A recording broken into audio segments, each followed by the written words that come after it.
Michele Gordon.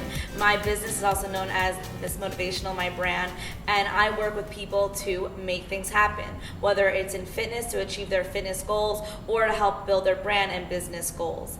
And one of the reasons why I'm here today is that the summertime for trainers is the worst. And not just trainers, instructors, nutritionists, people are always traveling. They're not stable to their normal schedules. So what we discovered is that the answer to it is small group training, which I'll also use interchangeably today with semi-private training and signature programming. So before we go any further, I want everyone to stand yourself up right here because it's Sunday morning and it's early, and all I want you guys to do is raise the roof. Push it up. There you go. You can march. So keep going with this. I'm telling you this now because before you have a big thing, before you have your training session, before you have a presentation, you need to get your heart rate up. You need to energize up. So you have to stand up, put your hands overhead, and feel good about what you're going to do. Yeah. All right. Yeah. So big breath, inhale. Exhale down and sit yourself on down. All right. See, now don't you feel better to take on the day? Absolutely. I know, I feel better already. So what are some downfalls of summer that I know I kind of touched upon already? Feel free to just shout them out at me. I'm not going to write them down. But yeah. People travel. People travel, okay. Anyone else? Want to go outside to eat. Right, going outside, want to eat outside, parties are going on, right, especially after work. So if people are after work exercisers, they'd rather go to happy hours outside. As we mentioned, traveling. In Manhattan, they go to the Hamptons, or they go Right. to Fire Island. They're just Exactly. People, and some people that do go to the gym regularly just don't want to be in the gym. They want to go outside for the few months that they can. And Kids or are the- around more, so Right, have less exactly. time to see the trainer. Exactly, and the schools are different, and people have kids have camp schedules, daycare, this, that. There are a lot of different things that are going on. And for trainers, if you're not prepared, you're financially not going to be fit. And if you're physically fit, you want to be financially fit too, right? So we have to figure out what we need to do to get rid of that problem. And that's where small group training comes in handy. And as we're going through this, think about that and what your specialty thing is. So I have 4 steps to help you make things happen for the summer. The first one, I need you guys to think, and think big. Think bigger than big. Right now, take time to yourself to brainstorm your ideal small group training program for the summer.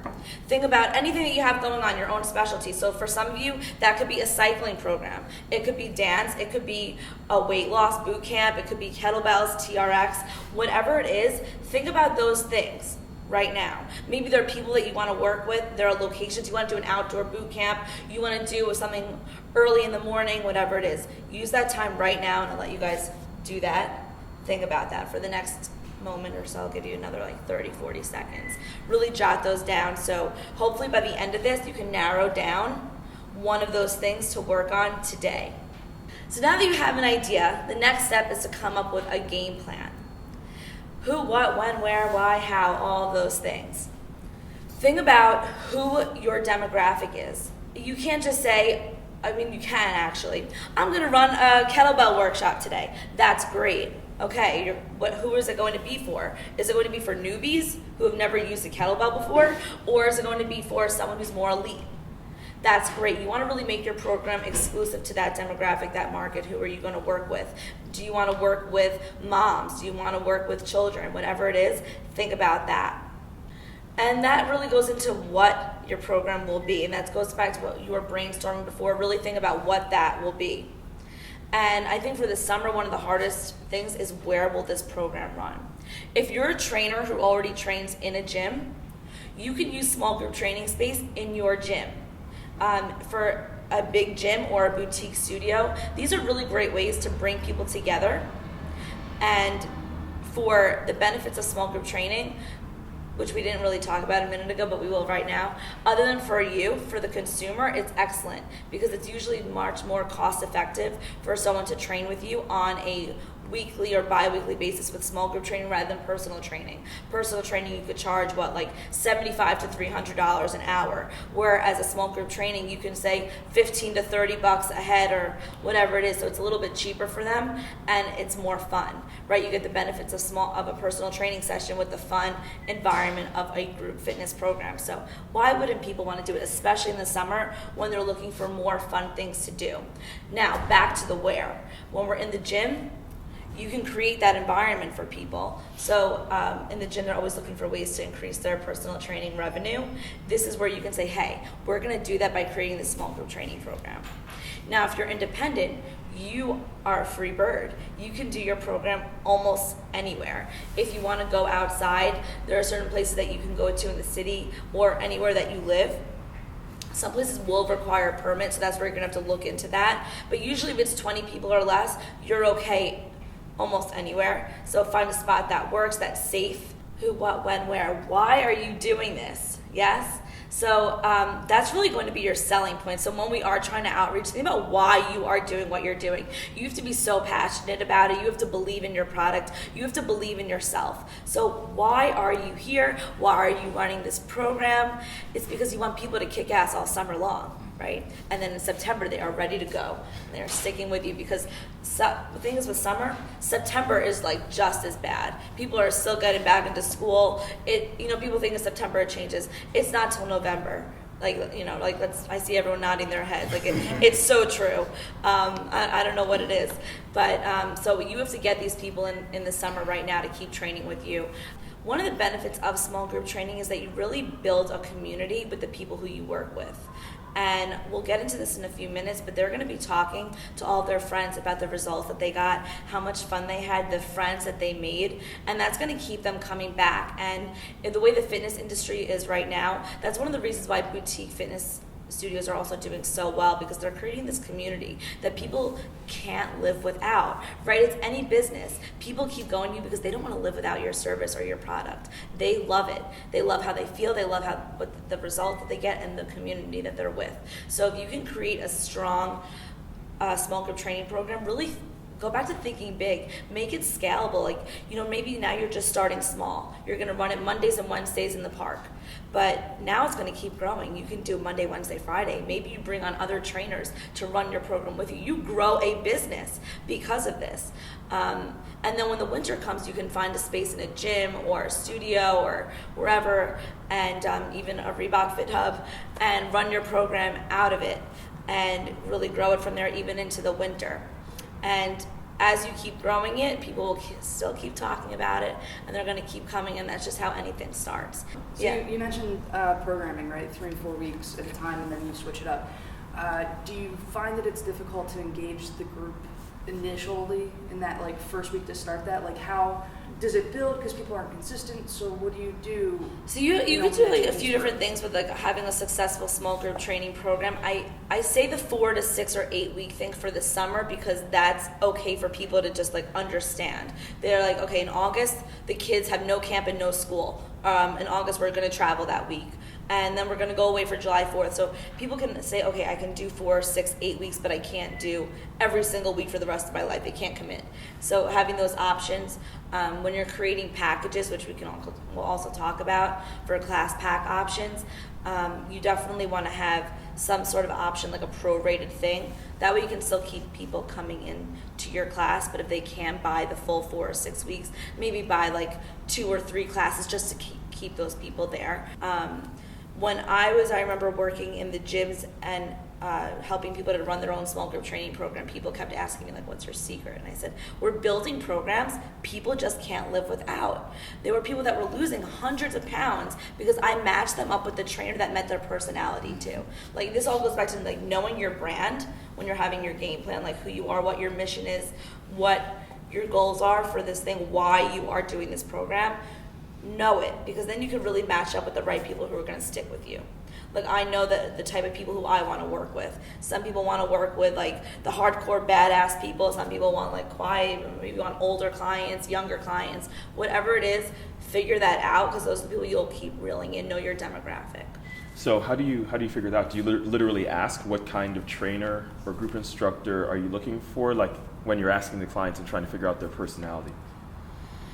Well, first of all, you can have them make a YourGuru page, right? Oh, you could do that. Yeah. We'll talk about that. If you can have a YourGuru page, and then they can learn about, they can put in their preferences of what kind of people they want to work with and what their fitness goals are. And that's also, you can have a questionnaire. If you have your own site or blog or something like that, you can put up a fitness questionnaire and really learn about that. I do suggest doing those type of questionnaires before you do any sort of training program, so you can learn about the clients, if they have to see a doctor first, anything like that. That's just normal procedure stuff for being a trainer or an instructor. So that way you have an idea of what their goals are. I've had people come that wanted to work with me because they met me, they liked my personality, but I was just very busy in my schedule, and their personality and their goals just didn't fit my goals. So I recommended them to a friend. If you need friends, you sign up for YourGuru page and you can connect with them, right? I like that. What a good idea. It's amazing. Yes. So when you do make a YourGuru account, you can connect with other people in the field who you know that you want to work with. So if you can't help someone, at least you can always recommend them to someone else who can, which is a really great way, because then those people will trust you for recommendations, for training as well. It all comes full circle. How do you think about pricing? So do you check like what competitors are offering for the same thing, or do you say, no, this is my brand and I'm going to go premium? Or, how do you think about that? There are a lot of different things to consider for that. Once again, know your value and what you're worth. If you're completely new to training, I wouldn't go charging like $40 an hour. It's not right. That's my personal opinion, and I think deep down everyone else agrees that too. But if you have to look at what your competitors are doing. Nowadays, most people are going to be charging anywhere from like $18 to $32 for like one boot camp session. In New York City. In New York City, okay. Right. Outside, it could be like $10 a header. You can also offer like different packages. So if you're going to do a 6-week program, maybe you do want to have a 3-week option. That they can go any 3 times, but remind people that they can't just drop in, that this is a specialty program that gears you towards results. So come Monday, Tuesday, or week 1, week 2, week 3, because if you stay consistent with it, you're going to get these amazing results. So that way they feel like they have to do this the right way, not just like, I'll just drop in now. Unless they prepay, because then you have their money. That's fine. So now that we have a game plan, we're still thinking about exactly what we're going to do. We're thinking about it. The next part 3, is that in order to make things happen, you have to make noise, right? Yes. You guys, back, chest up. Let's do this. Come on. There we go. Up nice and tall. I know. This is the fun part. This is where you get to make noise. Any doubts that you have about yourself or your training program, you have to let it go right now. This is where confidence comes into play. You have to sell yourself the why that you are here. And you need to, first of all, build a following, whether, in person, online. Right now, social media, as we know, is a huge deal. You need to build that following. So figure out what your brand is. If you go to my website, missmotivational.com, I do have a downloadable motivational map that I was actually just talking about with someone, where you can actually download a map of like your vision of where you want to be. And that's a really great tool to kind of narrow down what your brand is, what are the things that you do. So if you are like that Mr. Abs or get your butt really good type of person, figure that out now. And then promote the heck out of it on social media. People know, like, I do all the motivational quotes and things like that, so you know that if you follow me on Instagram or on Facebook, you're going to get motivated to do whatever it is that day. So definitely builds up your social media. Know the rules of it, posting at least once a day to build your following. There are prime times when you should be doing it. For example, on Instagram, you want to do like early mornings, lunchtime, and then late at night when people are just kind of like done with their day and scrolling through. That's where you can put in like a picture of yourself. Hey, did you know that you can look like this if you sign up for my program? And you don't want to overdo it, but kind of sneak your promotional programs in there. So once you build a following, that's when you say, you could work with me now. Which of the social media channels are most effective, have you found, or it doesn't matter? It depends on what you want to do and what you want to focus on. Some people are really good with the picture thing, so Instagram's really good. Some people, Twitter's really good for business, of just spreading the word about it and connecting with other people on it. So I really like that for quick updates, like 9 a.m. is this class today, do it now. That does require a lot of updates, so if you're gonna do this all on your own and not get someone to help you with social media, use tools to help you. Like Hootsuite is really great for posting every day on like Twitter and Facebook. Facebook I really like too for creating the groups on there. You can create your event, your small group training, you know, here's Michelle's boot camp, and people could sign in on there. You could put a link to the event page where they need to sign up your YourGuru account, whatever it is. So just figure out what works for you, what's easiest, and stick with that. If you try to do it all, you want to have an account on everything, but focus on one. I know a trainer, he has like 40,000 followers on Instagram, huge, but he only has like 300 on Twitter because he just focused on Instagram, and that's where he gets his people from. And that's it. You know, find networking groups that are in your community, which is really good. Like I know, for example, they have like BNI or Your Guru might host events or something like that, where you can just go, hey, my name is, and I do this. Get people to come in. And that goes right into connecting and strategizing with people who support your brand and your mission. One of the benefits of Your Guru is that you can make profiles and connect with other people in health and wellness, but not necessarily your focus, that can really work with you. So if you're doing a 6 or 8 week program this summer, you can work with a dietitian, you could work with a massage therapist, a chiropractor. You know, every Wednesday the chiropractor is going to come in and do something. A massage is going to do this.